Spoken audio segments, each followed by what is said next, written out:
Hello, world.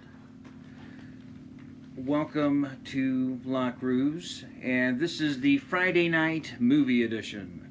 I've got some soundtracks to some cool movies, and whether the movies are cool or the soundtracks are cooler than the movies, it doesn't matter. It's all an experience. So, I got 5 that I'm going to show you, so I'm not going to take up too much of your time, but I would recommend all the soundtracks and most of the movies. One I haven't finished yet, and we'll get into that. But first, I got some business. I'm always watching you guys, everybody who makes videos, and there was a reply thread that was going around. Now, I didn't do the reply thread, but one of the guys I listened to, I'm not going to mention his name because I don't want to put him in a bad light, but during his speech or during his reply, he was talking about how he enjoys digging. Digging for records is fun. I mean, I dig every chance I get. I mean, any chance I get. If there's a pile of records someplace, I'm going to look through them. That is part of the fun of collecting. But he kind of put Discogs in a bad light. Like, it was almost not the real thing if you're online looking for records. And I disagree. To me, that is really fun. I mean, Discogs is revolutionary and has really changed the way that record collectors work because you can get what you want. I understand that the surprise isn't there. I mean, you never know what you're going to get in those bins. But if you're really trying to build a certain type of collection, for example, like I try to do space rock and weird music, the stuff that I want is not at my local record shop. So I'm going to have to order it online. And I will spend hours online on Discogs just looking for the right price, looking for the right band, exploring new stuff, listening to music on YouTube to decide what I'm going to buy. So that takes up a lot of my time, but I love it. I really enjoy it. Discogs, he didn't say it was a bad thing. He said it was just he liked the physical part of the digging as opposed to the computer part. To me, I love both of them, and every night I dig on Discogs or online auction on the computer, so I can do it anytime I want. Of course, it costs me more money, and I also get very precise what I want. So there's a band called Zone 6, which I'll show you in a couple of weeks. They just released an album, I think in a couple of weeks they're going to release an album. But I've already bought it. There's only going to be, I don't know, maybe 500 copies of it, something like that. Hopefully I'm not wrong, but it's going to be less than 1,000. But what is the chance of me ever getting a hold of that if I just go to my local record store?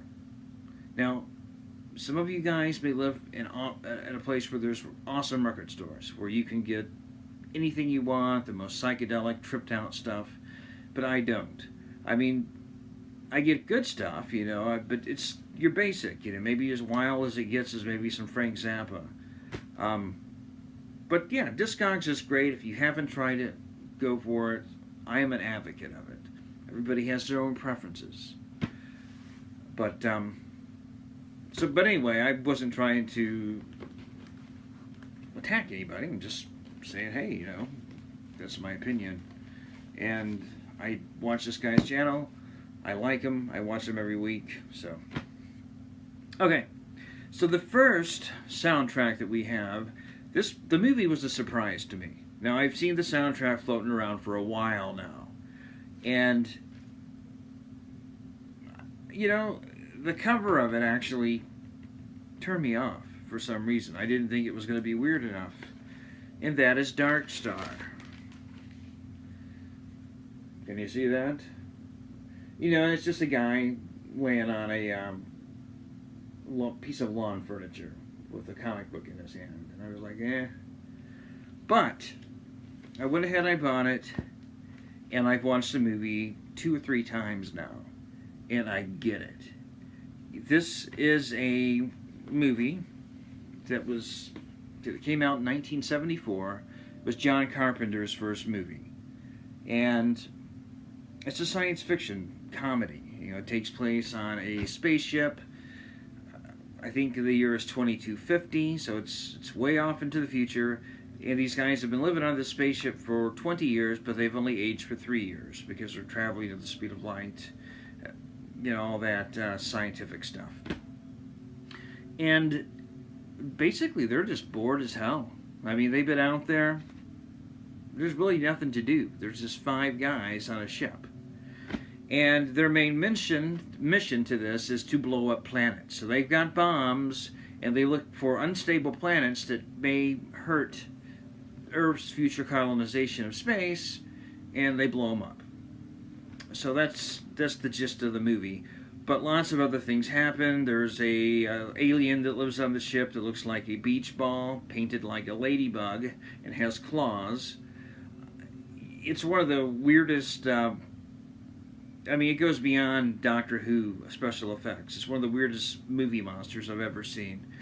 But it's fun. I mean, and once you watch the movie, you'll kind of want to watch it again, then watch it again, and then when you hear the soundtrack, which is basically just clips of the movie with some John Carpenter's synthesizers kind of bridging everything apart, or bridging everything together, it turns out to be really brilliant. And I highly recommend this, but watch the movie first. If you don't like the movie, then you're not going to like this. And this was just black vinyl.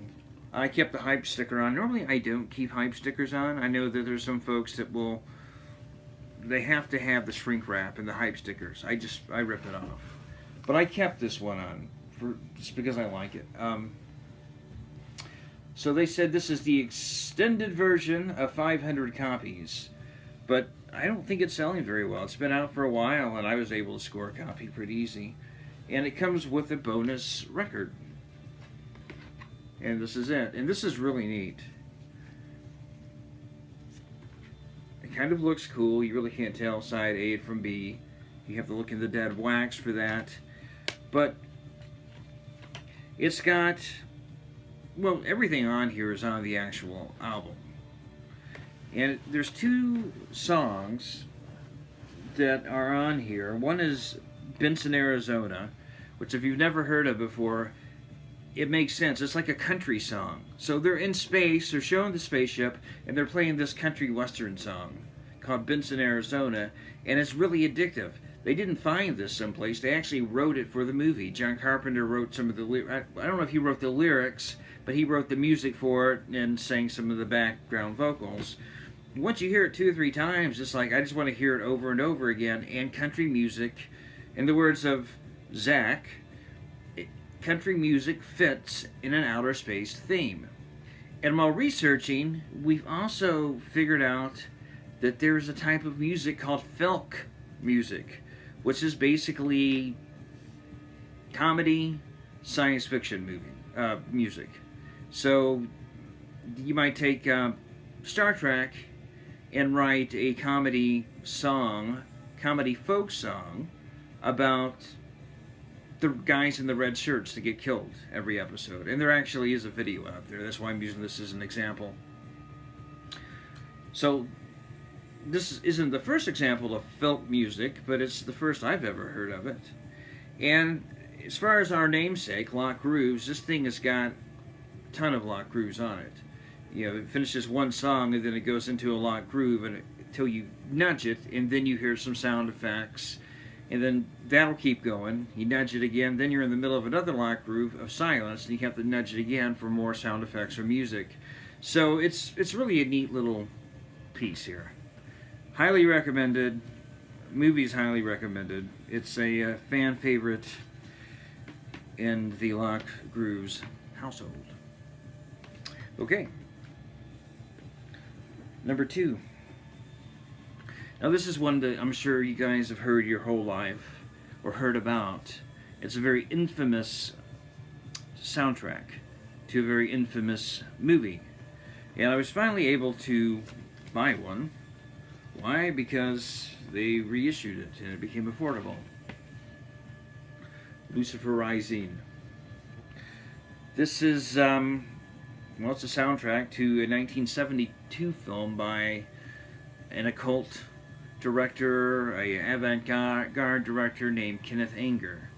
And the guy who did the music for it is Bobby Beausoleil, who is serving time in prison. And the reason this is infamous, you've probably heard of this before, is he actually did all the music for this album, or for this movie and album, while he was in prison. He was a musician, he killed somebody, ended up in prison, but he already had an association with Kenneth Anger, the director of the movie, and they went ahead and did it anyway. And it's fantastic. I mean, it's just your nice, trippy, far out, spaced out music. Everything that you would really want to listen to if you like the weird stuff. I mean, it doesn't go over the edge with weirdness, but it is a very listenable piece of music. If you haven't heard of Kenneth Anger, what's that movie that he did? The movie, Hollywood,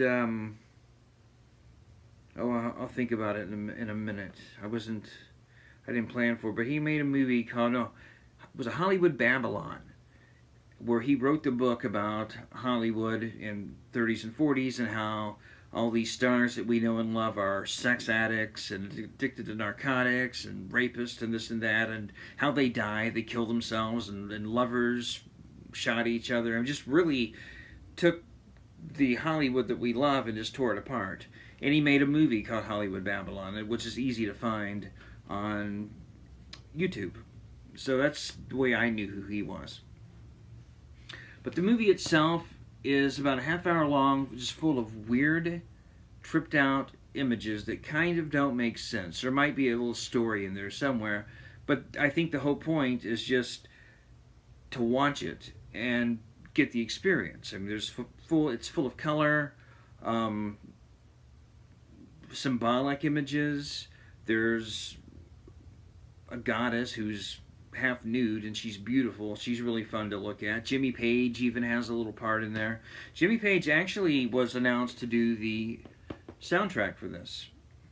Him and Kenneth Anger, they both have a fascination with Aleister Crowley, and they were at an auction house bidding on some Aleister Crowley merchandise, and they met, became friends. Kenneth Anger actually moved into Jimmy Page's house, and Jimmy Page wrote 24 minutes of music for this film. I don't know why they decided to go with Bobby Beausoleil's version, but they did release Jimmy Page's version a few years ago, and it's expensive. I can't remember how much, but I remember looking at the price and thinking, nah, I'll wait for a repress. Another interesting story, since we're talking about it, why was Bobby Beausoleil... The story goes, as far as how Bobby Beausoleil got in prison, was a drug dealer named Gary Hinman sold him some mescaline. It was some bad mescaline, bad stuff. It didn't work, I guess. And in turn, Beausoleil sold it to a biker gang, and bikers wanted their money. They were like, you sold us some bad shit, we want our money. Manson was involved. Beausoleil went back to Gary, said, I want the money. He basically said, fuck you, no, you're not getting it. Beausoleil comes back with Manson, who gets a sword and actually cuts off part of the guy's ear, and then orders Beausoleil to kill him. And he did. He stabbed him. And that was the first of the murders, of the Manson murders. Now, maybe he murdered more people, but that's one that's lesser known that people don't know about. And that's why he was in prison. So, good, really good movie if you just don't want a story, just want to kind of veg out and watch weird images and colors. And the soundtrack is also very good. Our third movie for our Friday night movie viewing is the best movie of 1969. It won the Oscar. Midnight Cowboy. It's, if you haven't seen it, I guess it was the first rated X movie to ever be nominated for an Academy Award. Maybe the only. I can't think of another one. If you watch it now, it's maybe R. Maybe PG-13 at most. I mean, it's not that bad.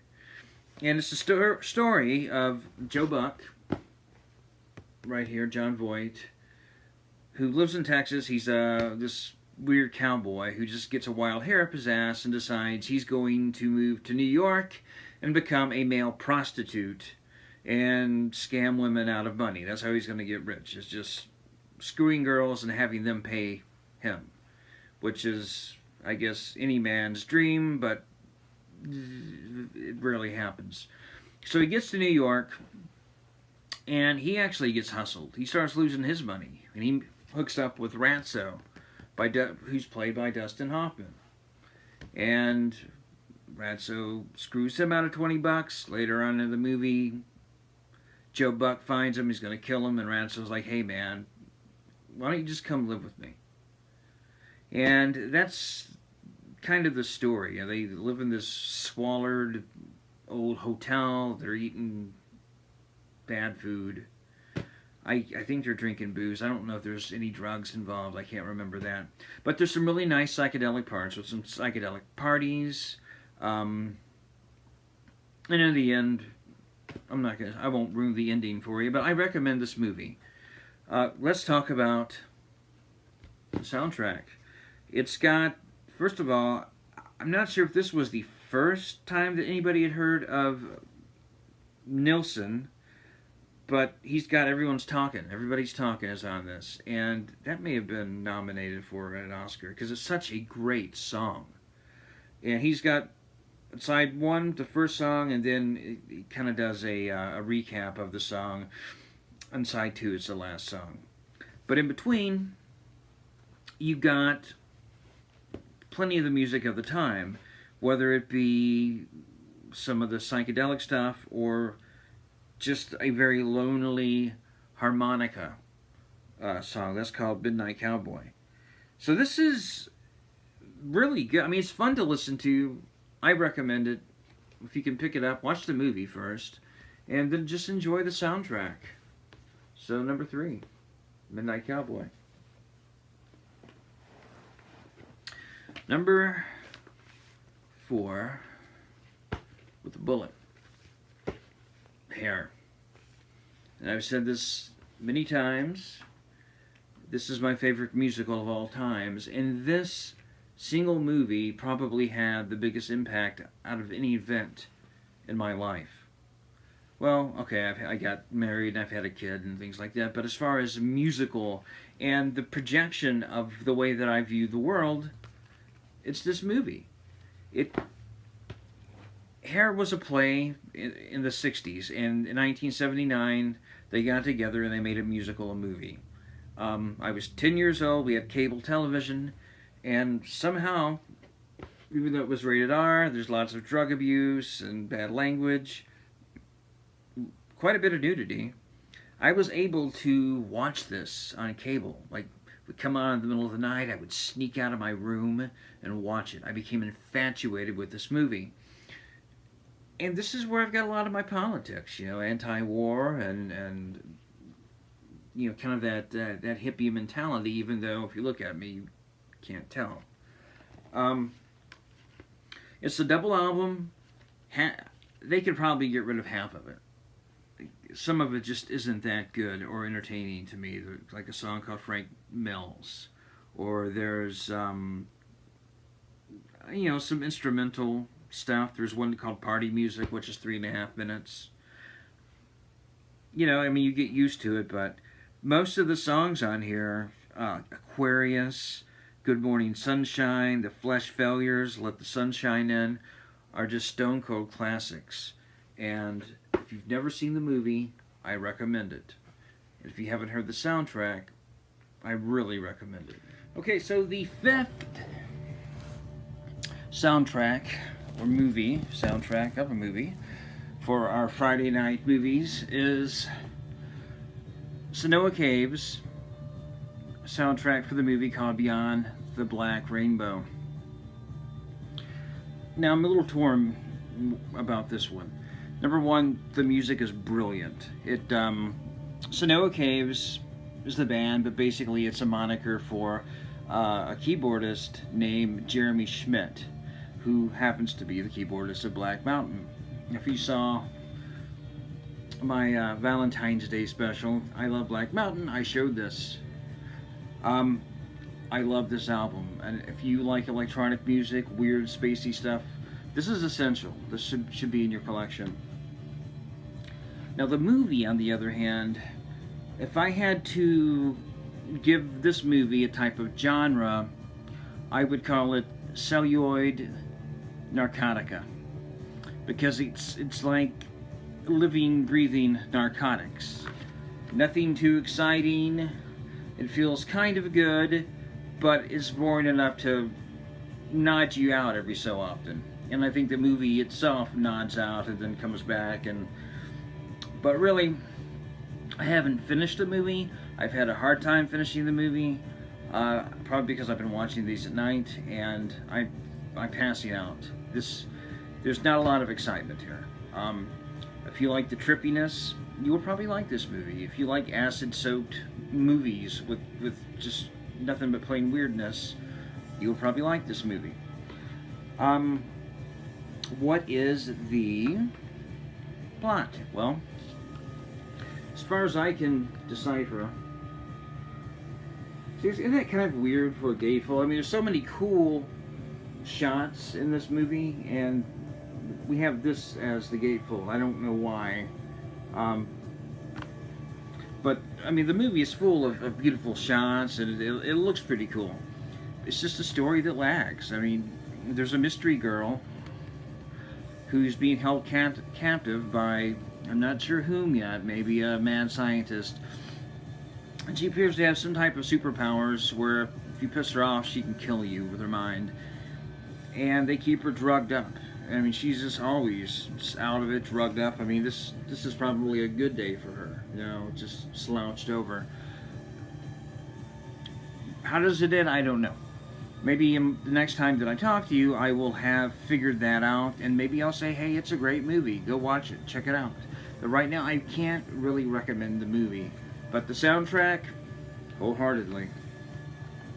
I think this is the only one of the evening that had non-black vinyl, so it came on clear vinyl.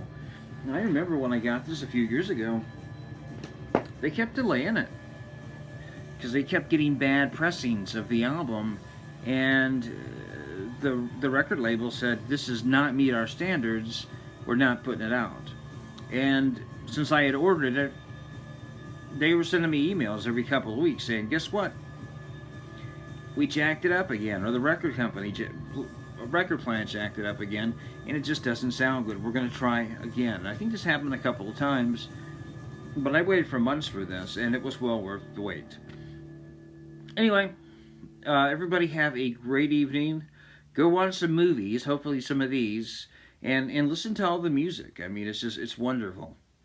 And you guys have a great week. Catch you on the flip side. Keep spinning.